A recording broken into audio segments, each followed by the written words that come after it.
여러분 안녕하십니까? 땅의 역사 박종인입니다. 사라진 근대사 100장면 첫 번째 시간입니다. 100장면 가운데 상징적인 장면 10개를 골라서 소개하는 시간입니다.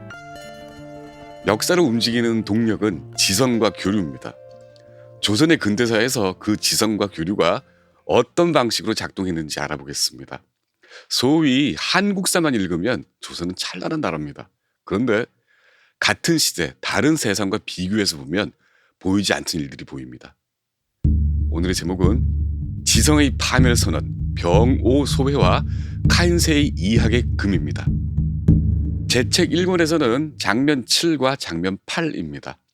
역사를 움직이는 두 가지 동력, 지성과 교류. 이 두 가지가 세계사와 조선 근대사에서 어떻게 작동했는가에 대한 상징적인 장면들입니다. 1876년에 벌어진 병오소회 이야기인데 그 전에 벌어지던 장면들은 화면과 같습니다. 먼저 저 화면 맨 아래에 있는 장면 7, 박제가의 북학의와 애덤 스미스의 국부론부터 말씀드리겠습니다. 1778년 11월 17일 북학파 학자 박제가가 북학의를 완성합니다. 박제가는 그해 5월 채제공을 단장으로 한 사신단 수행원으로 북경을 다녀왔습니다. 북경에서 박제가는 까무러칩니다. 아니, 까무러치기 직전에 그가 책을 씁니다. 그 책 제목이 북학의입니다. 머리말에서 박제가가 이렇게 선언하죠. 지금 백성 생활은 날이 갈수록 곤궁해지고 국가 재정은 궁핍해지고 있다.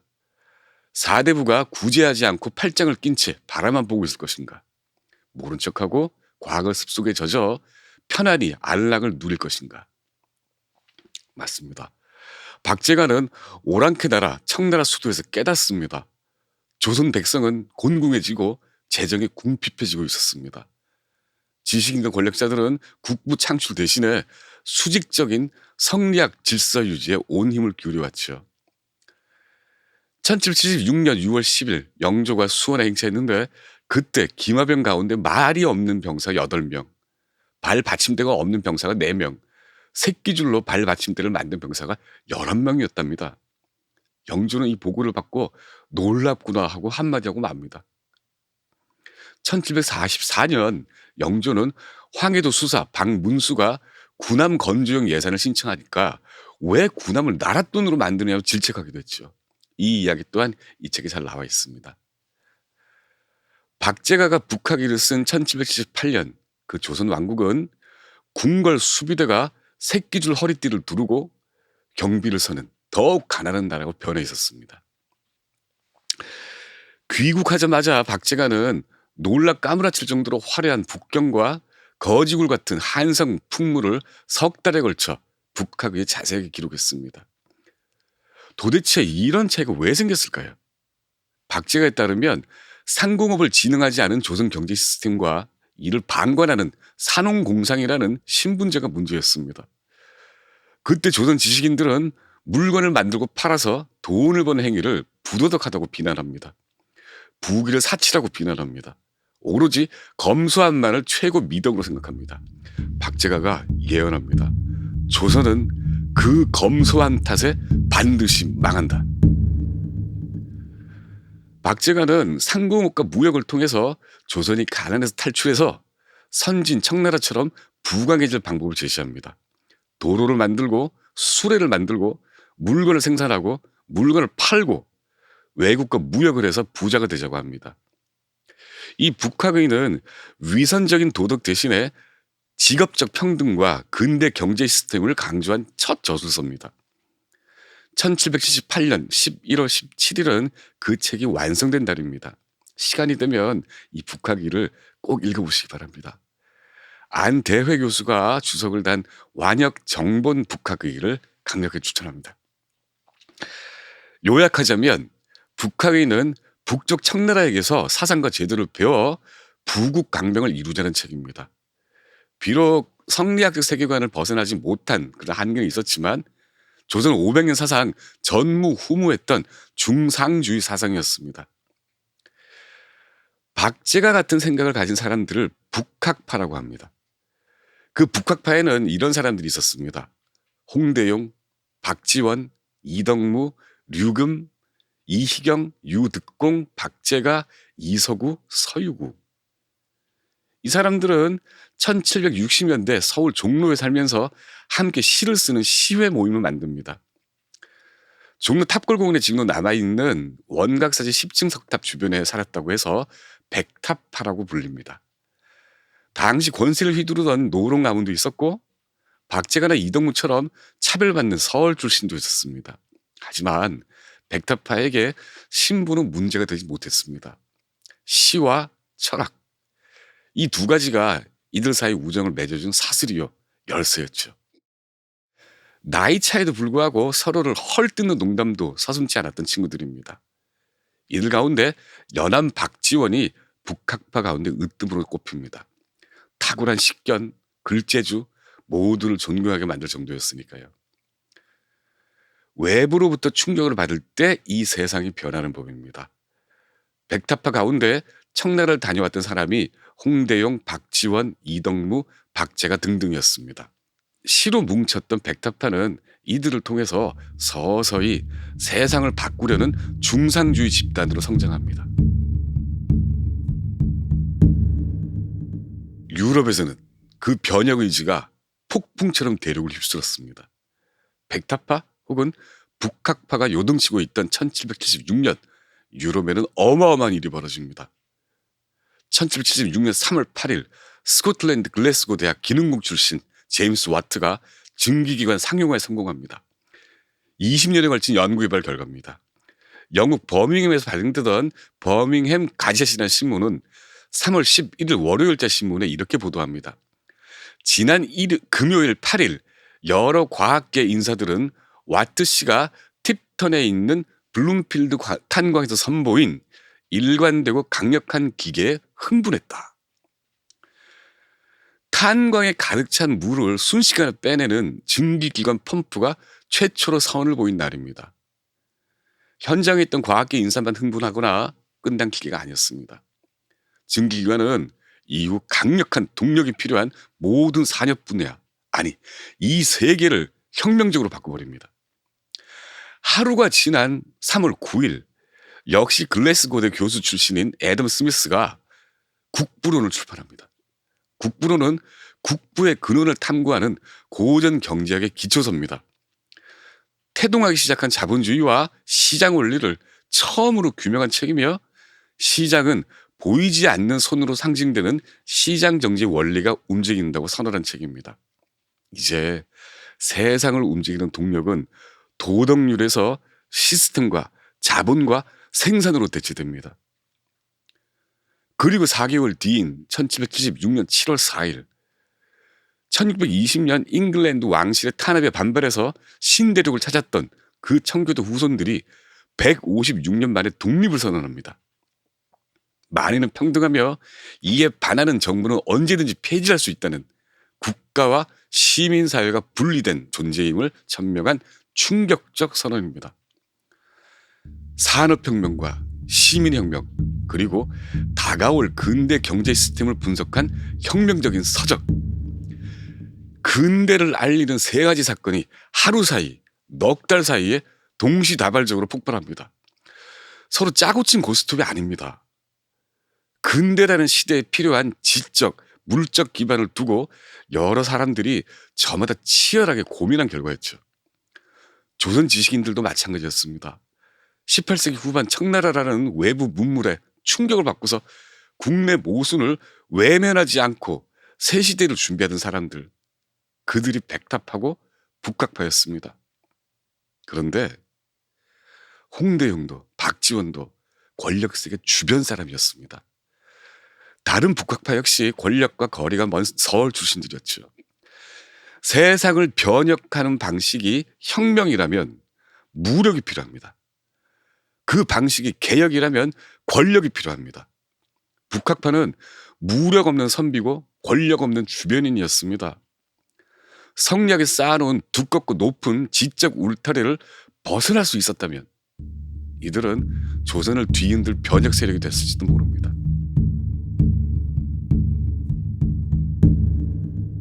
박제가가 북학일을 저술하고 6개월 뒤인 1779년 5월 12일 정조는 규장각의 검사관 제도를 신설합니다. 오로지 설이라는 불우한 신부만을 대상으로 만든 자리입니다. 주 업무는 규장각 각신을 보좌한 문서 교정과 필사였습니다. 정원은 4명입니다. 북학파 선비 4명, 이덕무와 박제가, 유득공과 서희수가 검사관에 임명됩니다. 보조직에 불과했습니다. 하지만 궁궐 안에서 학문과 권력을 구경하고 관여할 수 있다는 생각에 이들은 큰 희망을 품고 입궐했습니다. 이덕무는 이렇게 기록합니다. 내 검사관이 꼬리를 물며 열흘에 한 번 숙직할 만큼 일은 고됐지만 지종께서 좋은 벼슬을 내리셨으니 과거 급제와 다를 바가 없다. 그러며 과거 응시도 하지 않고 이랬다. 그리고 7년이 지납니다. 1786년 정월 22일 정조가 창덕궁 인정문에서 문무 관리들로부터 신년 국정개혁안을 보고받습니다. 양력으로는 1786년 2월 20일입니다. 지위 고하를 막론하고 보고서를 제출한 사람은 324명이었습니다. 제출된 안건은 500건이 넘었습니다. 목축과 세금에서 무역과 학문을 이르기까지 숱한 개혁안이 쏟아졌죠. 병오년이어서 병오소회라 이름 붙은 개혁안들입니다. 8년 전 북학의회 부국 강병책을 쏟아부었던 검사관 박제가가 기회를 놓칠 리가 없었죠. 박제가가 올린 병오소회는 이러합니다. 지금 나라의 큰 피해나는 가난이다. 다른 나라는 사치로 인하여 망한다지만 우리나라는 반드시 검사함으로 인하여 쇠퇴할 것이다.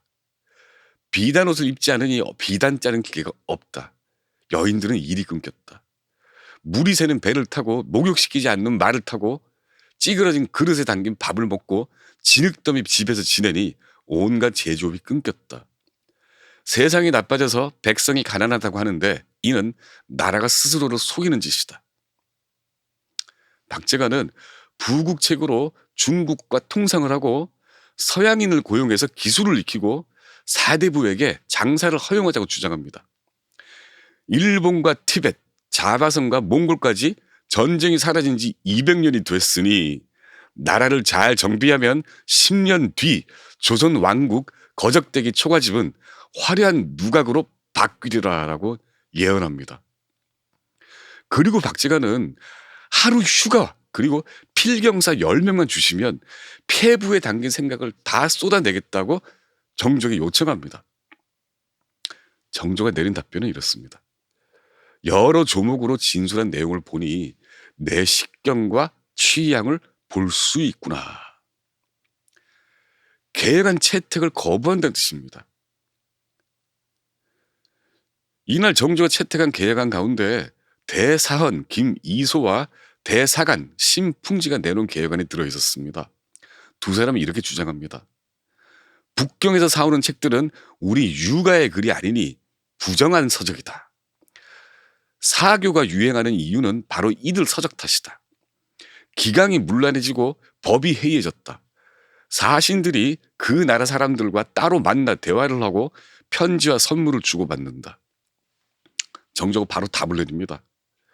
금지할 뿐만 아니라 아예 금지 법안을 마련하라. 희한하게도 정조 말이 끝나자마자 비변사가 즉석에서 금지 법안 8조목을 내놓습니다. 중국 사람들과 개인적 왕래 금지, 필담 금지, 선물 및 편지 금지, 적발시 압록강 도강 후 처벌, 요망한 이단사적 수익 금지 및 적발시 분서, 그리고 적발에 실패한 의주 부유는 처벌. 법률 하나가 이렇게 뚝딱 하고 나올 수 있을까요? 어딘가 짜고 친 듯한 냄새가 나지 않습니까? 이상한 냄새는 더 있습니다. 정조가 병오소의 제출을 명한 날은 닷새 전인 1786년 2월 15일입니다. 이 명을 내리기 하루 전날인 2월 19일 정조는 중요한 인사발령을 냅니다. 자리는 대사헌과 대사관입니다. 대사헌은 공무원 감찰과 고발을 맡은 사헌부 수장입니다. 대사관은 간쟁을 책임지는 사가던 수장입니다. 정조는 형조판서와 이조참판을 이 두 자리에 임명합니다. 누굴까요? 바로 아까 중국과 교류 금지를 개혁안이라고 내놓은 신풍지와 김이소입니다. 조정에서 가장 말빨이 센 자리에 측근을 앉혀놓은 뒤에 자기가 하고 싶었던 말을 그들 입으로 대신하게 만든 거죠. 병어소의 보고가 끝나고 신풍지와 김이소는 각각 동지 경연사와 형조판서로 발령납니다. 말하자면 정조가 연출한 병어소의 드라마가 종료되면서 역할도 종료됐다는 뜻입니다. 박제가를 비롯해 부국을 위한 개혁안을 제시한 사람들이 있었지만 정조는 채택하지 않았습니다. 도대체 시대에 역행하는 이런 발상이 왜 나왔을까요? 서학, 천주교가 사회 문제가 되는 때였습니다.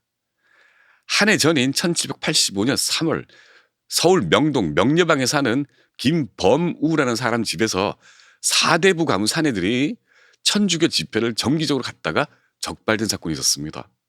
이승훈, 이벽, 정약전, 정약종, 정약용 같은 쟁쟁한 남인 선비들이 대거 체포됩니다. 정통 성리학 국가에서 서양 종교에 심취한 사대부가 때로 적발됐습니다. 조정은 발칵 뒤집힙니다. 게다가 정약용은 정조가 신임하던 관료였으니까요. 이걸 추조 적발 사건이라고 합니다.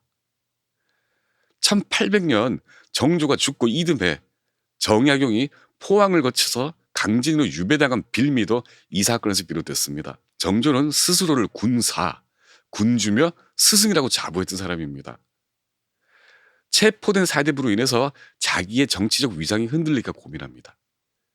이 사건이 정치적으로 커져서 남인 세력에게 화가 미칠까 두려움도 있었죠.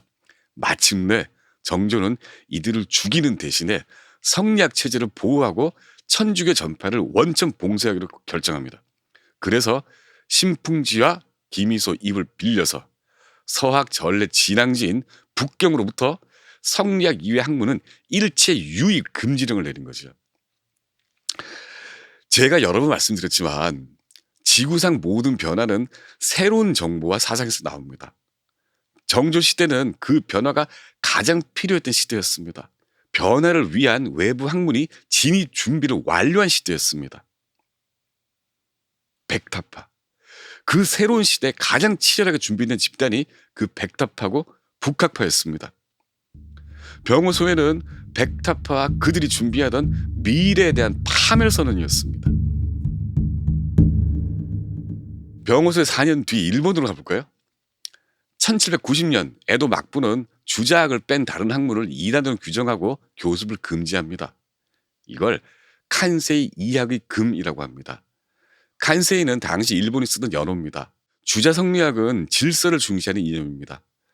태평성대를 누리고 있던 에도 막부 또한 통치를 위해서 조선처럼 성리학을 중시하는 정책을 채택한 거죠. 그런데 중요한 차이점이 있습니다. 실용적인 학문은 폐기하지 않았다는 사실입니다. 이학의 금이 유효한 1790년대 막부는 금지했던 서양 서적 수입을 다시 허가합니다. 1811년 역법 및 측량기관인 천문방에 서양 서적 전문 번역기관 만서화해 어용을 설치합니다. 오랑캐 책이라고 거만하게 불렀던 이름은 이후 양서조서로 개성소로 변경됩니다. 개성소는 양학 양성을 지향하는 국가적 노력의 상징이 됐고 전국 방방곡곡에서 등용된 인재를 결집시켰습니다. 이 개성소가 훗날 일본 최고의 대학 도쿄대학의 전신입니다. 학문과 지식과 정보를 국가가 관리는 하되 획일적인 통제는 없었기에 일본은 쉽게 근대로 접어들 수 있었습니다. 자, 이렇게 한 나라는 최고 권력자가 나서서 여론을 조작하며 지식과 학문을 통제합니다. 바다를 사이에 두고 다른 한 나라는 겉으로는 사상 통제를 내걸었지만 실용과 실질을 위한 지식과 정보는 적극적으로 도입합니다. 이 시대는 한일 두 나라에서 엄청난 저작과 편찬이 왕성하게 이루어진 시기입니다. 과도하리 많지 많은 지식이 생산됐지만 불행하게도 조선에서는 지식이 생산만큼이나 대량으로 유통되지 못했습니다. 근대가 떠오르는 새벽입니다. 조선과 일본 두 나라 지식 유통 방식이 그랬습니다. 그 나라들에게 차원이 다른 시대가 닥쳐오고 있었습니다. 여기까지 지성과 교류의 눈으로 본 사라진 근대사 백장면, 지성의 파멸 선언 병오소회였습니다. 땅의 역사, 사라진 근대사 박종일입니다.